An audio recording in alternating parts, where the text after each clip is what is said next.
Dear student, today we will be discussing the module number 35 and the title is Managing Diversity. And you know the module tag is BSE P3 M35 of the part of the business ecosystem and the entrepreneurship. Before we move into detail about the diversity and its managerial dimensions, we need to learn what we are going to gain out of this knowledge. That is what we call the learning outcomes. After studying this module,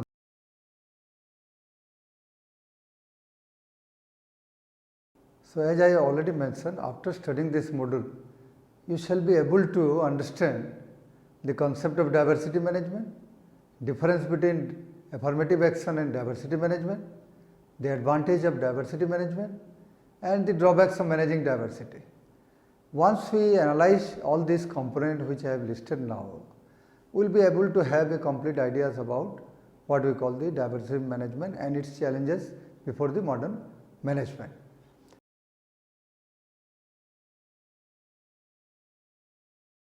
Now, let us try to understand the meaning of what we call the diversity management. So, diversity is often considered to include ethnicity, race and gender, but it is not confined to mere ethnicity, race and gender. It is much more than what we have mentioned about.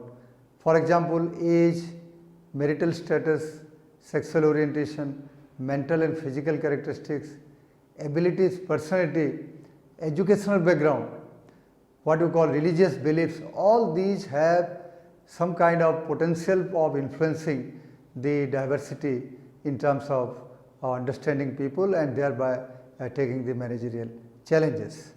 So, dear student, it is the acknowledgement of acceptance and what you call celebration of this difference among the people.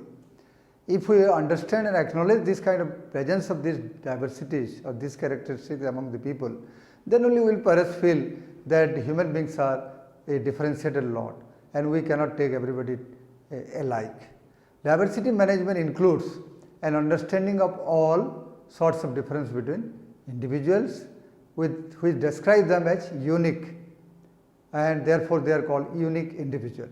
It is not directed towards any specific group like women, ethnic minorities or any kind of caste group, but it is directed towards employees including members of the dominant groups.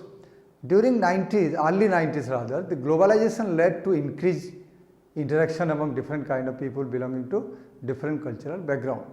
And as a result, the organizations worldwide had to pay more attention to this diverse interest group which is in the form of employees and they are supposed to be managed by the people, managed by the management.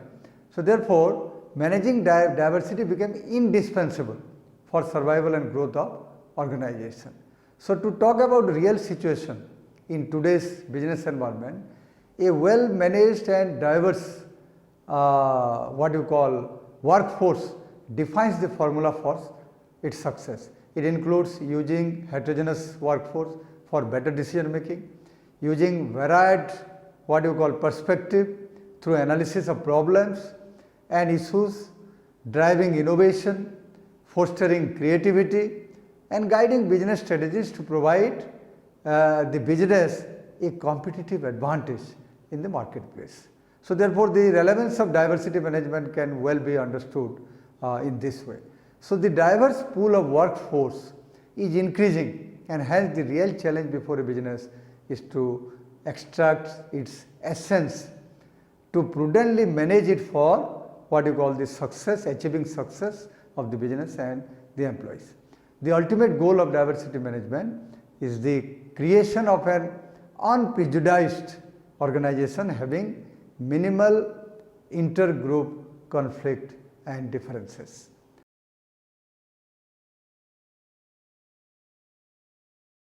So, after introducing the concept of diversity management, let us understand more deeper through its defined parameters, that is called concept in diversity management. Diversity management deals with organizing the efforts of the diverse workforce towards the attainment of organizational goal and creation of competitive advantage for the organization. The concept of diversity defines not only the differences, but also the similarities among the people. The management of the organization is expected to integrate these similarities and differences between the organizational workforce. That is the biggest challenge before the managerial staff. Therefore, on this basis, diversity can be described having following layers. These layers are well presented in a graphic form. So, in your module you can understand, dear student, but nevertheless let us try to analyze one after another these layers. Now, figures presented in the chart form explains that the diversity management concept has different layers. The first layer is the personality.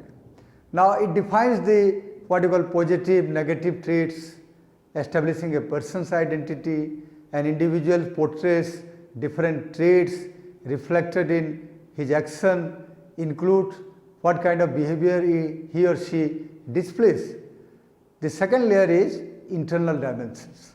Now, factors such as ethnicity, age, gender, race, etc. having a strong influence on individual's attitude towards other people, and expectation and perception constitute the internal dimensions. Now, the third layer, traits like income, education, marital status, personal and recreational habits over which a person has certain amount of control or influence over are part of external dimensions of diversity. So, we have already discussed three layers. Now, the fourth layer is organizational dimensions. These include factors like management status, seniority of management status, which are pertinent to organization itself. So, therefore, these layers are to be understood in collaboration with each other so as to form the real understanding of what we mean by diversity management. So, understanding of this concept of diversity forms the basis for moving towards managing diversity at the workplace. Organization need to focus on three key areas to get through the complexities of workforce diversities. Employees' attitudes and perceptions about each other at workplace constitute the first arena. So, therefore, we are discussing the first arena, that is attitude of the employee and their perception about each other. At the workplace consisting of individuals coming from diverse background, people may have various preconceived notions about each other. Such notions affect their behavior towards co-worker belonging to what you call different socio-cultural group. Now, I told about what you call the different age group, or for example, diversity, how diversity affects different types of workers. If I say, then the best example is, let us think of the employees in their 20s are often perceived to be what you call uncommitted and aimless. As a result, employees of higher age groups are never taken seriously, particularly to this kind of people. Similarly, the most senior most employees, they exhibit a different kind of behavior. So, these kind of differentiation are deep rooted in every organization. Such attitude deeply affect organizational culture at large. So, therefore, organization conducts various training programs to empower these individuals so as to follow what is called the organizational objective in a very collective manner and in a healthy manner. The next focus arena for organization is managerial skill and practices. Now, manager needs to understand that there is no one management style that fits all. Different managerial practices suits different kind of employees based on their social, cultural and what you call level of knowledge. These differences do play what you call the role in diversity management. For example, some cultures might be more receptive to open feedback and comments than others. Understanding of such differences is crucial to dealing with subordinates in best possible manner. Then the last and the most complex arena is organizational values and policies. This arena attempts to change the organization's outlook towards how people are hired and who decides the hiring processes.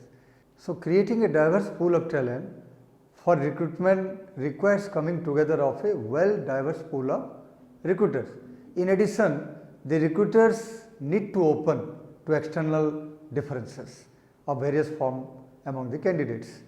Building an what you call equitable promotional mechanism, creating a transparent feedback process are some examples of organizational policies that plays an important role in managing diversity.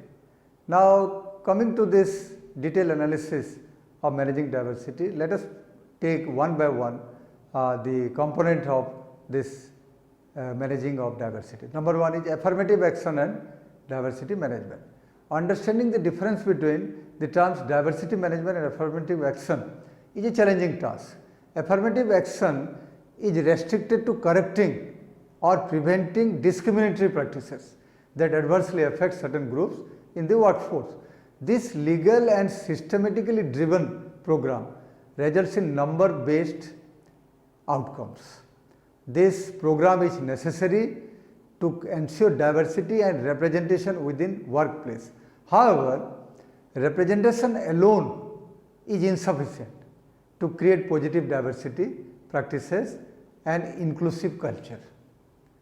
Diversity management on the other hand is a voluntary process. I have already told you about the affirmative action, that is a legitimate process, whereas diversity management on the other hand is a voluntary process of learning and change. It creates an umbrella process of learning and change. It creates an umbrella culture where every employee is treated with respect and valued for his contribution, for creating a competitive advantage for the enterprise.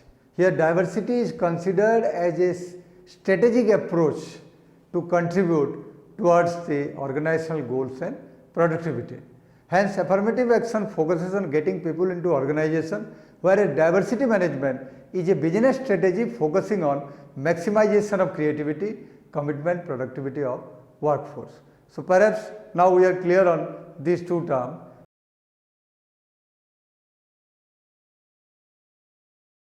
So, let us discuss the advantage of diversity management. The nations worldwide have seen an enormous increase in diversity of their workforce. A diverse workforce in any organization combining people from different background and experiences is more innovative than any other simple organization.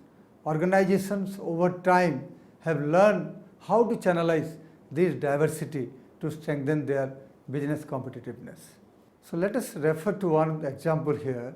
Cemex company, one of the world's largest building material suppliers and cement producer, has used a unique diversity techniques by inviting people from different ethnic background and different cultural background, and they have implemented successfully innovation board whereby they involve a diverse section of people. It is a mix of different kind of people, both insiders as well as outsiders, to boost the innovative capability of the organization. So, thus diversity is a key ingredient for a lasting, strong and inclusive economy.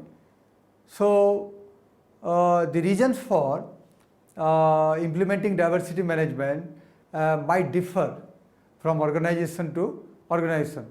But if you understand the concept of diversity management, then every region you have to believe that there is every reason to follow diversity management concept in every organization, and it has natural inherent advantage. So, the reasons for implementing diversity management might be different in different organizations, but the concept must be applicable to all organizations. So, in order to have better understanding of the concept of diversity, let us discuss few advantages of diversity management.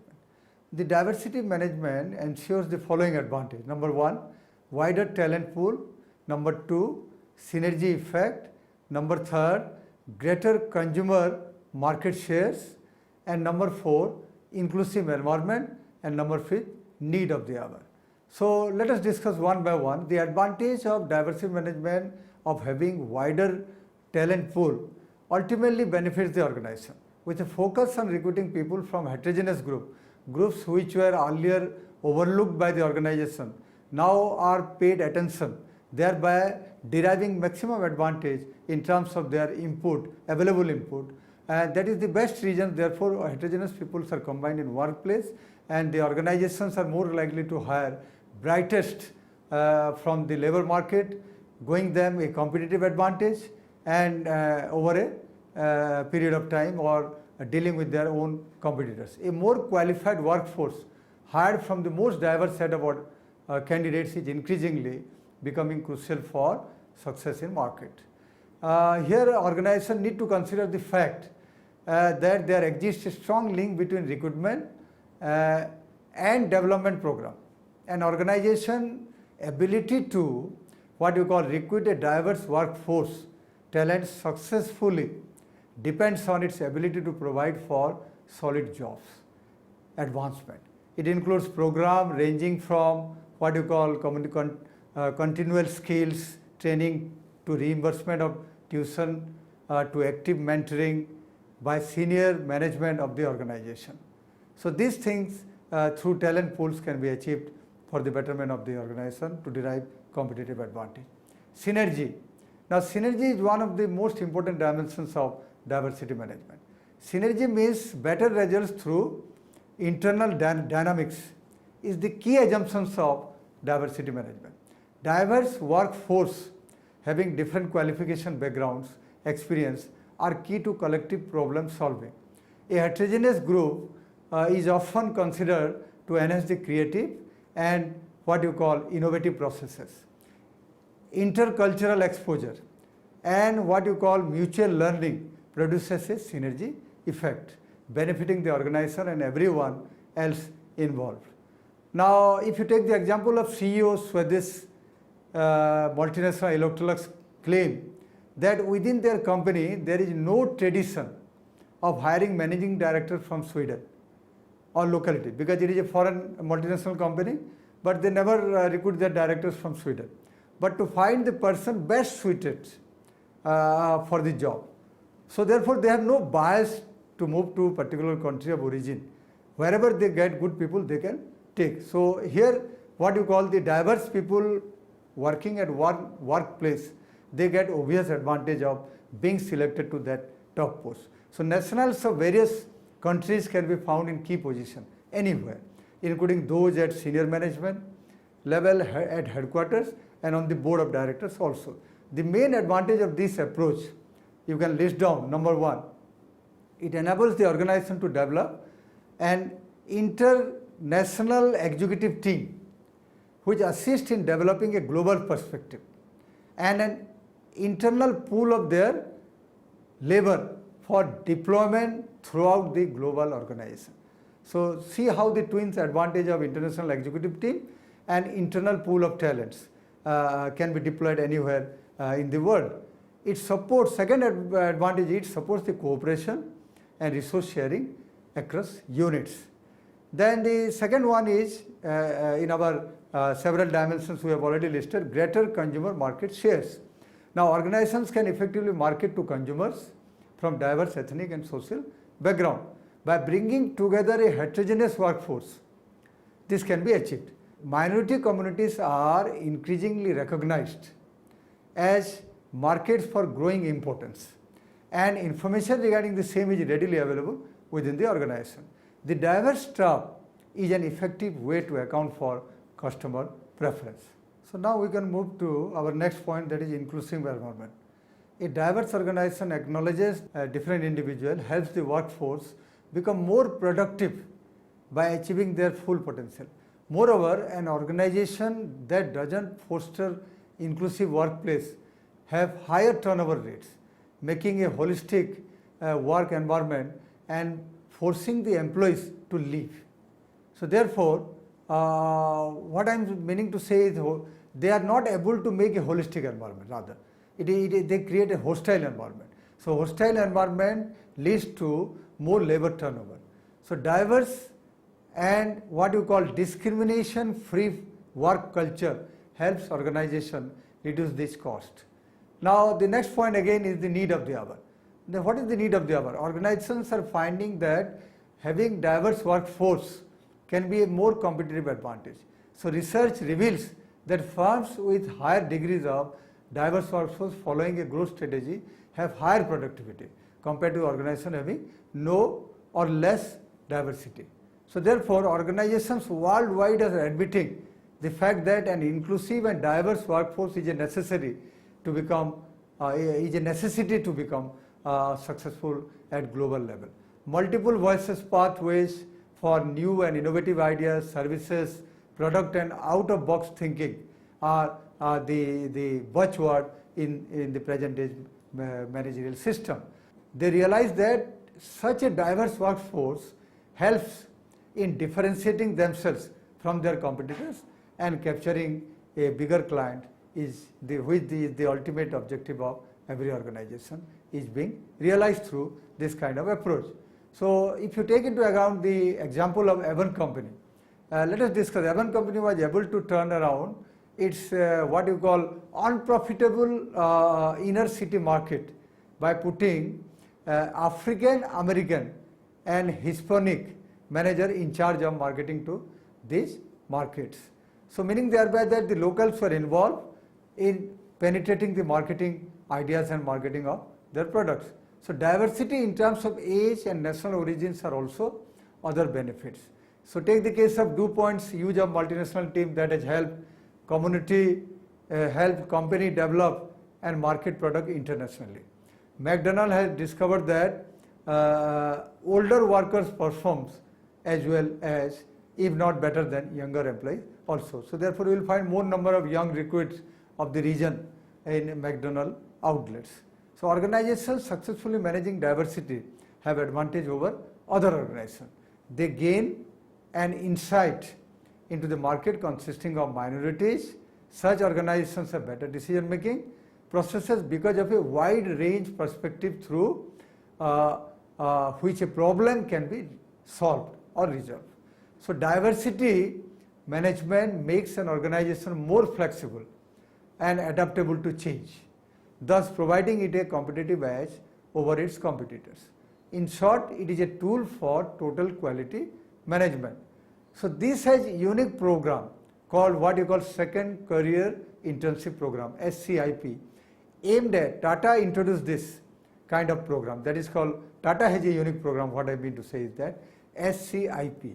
It aimed at professional women who took a career break and looking to return to job market. The program facilitates this by offering live business projects with flexible schedule and project-based employment. It means the working woman, it is a great thing for working women because they are getting flexible workload and flexible time slot. Even they can work at home. So this kind of advantages are given by the employer, and Tata is an example of this to capture the diversity knowledge through diversity management.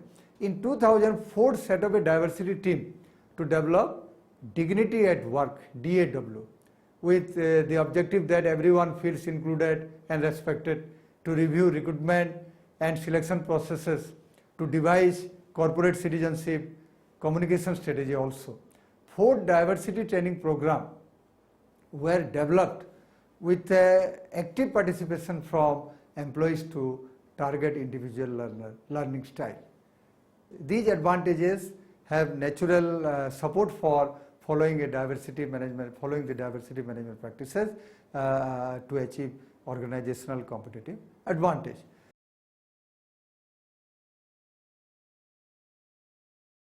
So having said that, we should now move to what you call the limitation of diversity management.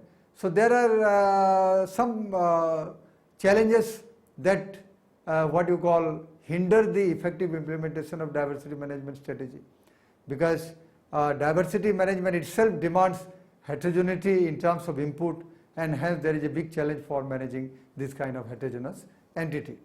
So the number one is focus on short-term results. Sometimes if you focus on a very limited short-term results, then also the very objective, long-term objective will be defeated. And another blockade, hindrance in the process of implementation is that lack of data and evidence. Sometimes the companies, they do not make profile of diversity characteristic phenomenon of employees, and hence that itself creates a kind of hindrance in the process of understanding the concept of diversity management and its implementation. Then another one is the lack of organizational support. Although the organization very vociferously promote diversity management, sometimes the inner organizational supports are not forthcoming in taking into account the benefits of diversity presence of workforce. So that also creates a stumbling block in the process of implementing diversity management strategies.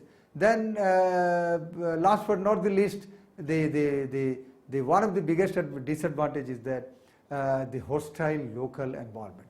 In any case, the diversity is a result of what you call recruiting talents pool in organization, meaning thereby that the talents available in different parts of the countries are recruited. So therefore the local environment or the local conditions, the local job markets are somehow not taken in a welcome move. They are highly critics of people having not absorbing the local talents and rather hiring talents from outside. So therefore hostile local environment is another hindrance for implementing the diversity management strategy. So we have seen both the advantage and the disadvantage of diversity management. The benefit accruing to adoption of diversity management strategy also we have discussed.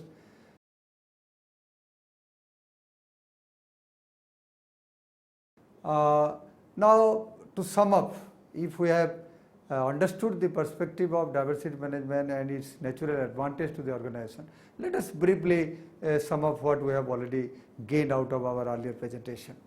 So first is that there is much more to diversity than just ethnicity, race and gender. The general misnomer is that diversity means it is a ethnic diversity or a race diversity in terms of race or diversity in terms of gender. But diversity management strategy is not confined simply to these three dimensions of ethnicity, race and gender. That we must understand. It is much more than what we have already discussed earlier. Now second thing is, to sum up, diversity management gives a competitive advantage to an organization. Now in what way we can sum up that? Diversity management brings a diverse talent, diverse knowledge through heterogeneous participation in the organizational managerial processes. So therefore the diversity talents are being converged towards gaining competitive advantage for the organization. So in that sense, always the diversity management is a strength, and that should be perceived by the top managerial personnel, so that the diversity management strategy can be implemented in a proper perspective. Now looking at the another aspects of what you call the diversity management, the organizations are experiencing an enormous increase in the diversity of their workforce. Why this kind of situation is prevailing, that also we should understand. Because of the globalization and because of the high mobility of workforce globally, that every organization is striving to attract good talents and effective organizational personnel, workforce. They want to create a workforce so as to derive competitive strength. So therefore it is obvious that every organization is needing good talent, and therefore there is no restrictions on job mobility, therefore people are moving from one place to another, and in that sense there is a need for what you call increasing concentration towards diversity management strategies. Then the next one is diversity management faces various challenges from within an organization. Obviously when you are indulging in what you call heterogeneous practices, you are indulging in inviting talent pool available in the world, and you are dealing with the cultural, ethnic and race diversity. You are also dealing with what you call the resistance from the local or a kind of hostile environment. All these combinedly brings challenge to the manager. So what is basically managerial approach to diversity management is that facing the challenges, not going away from challenges. So the best part of the organization is to bring the talent, utilize them, create an effective environment inside the organization, and thereby derive the competitive advantage.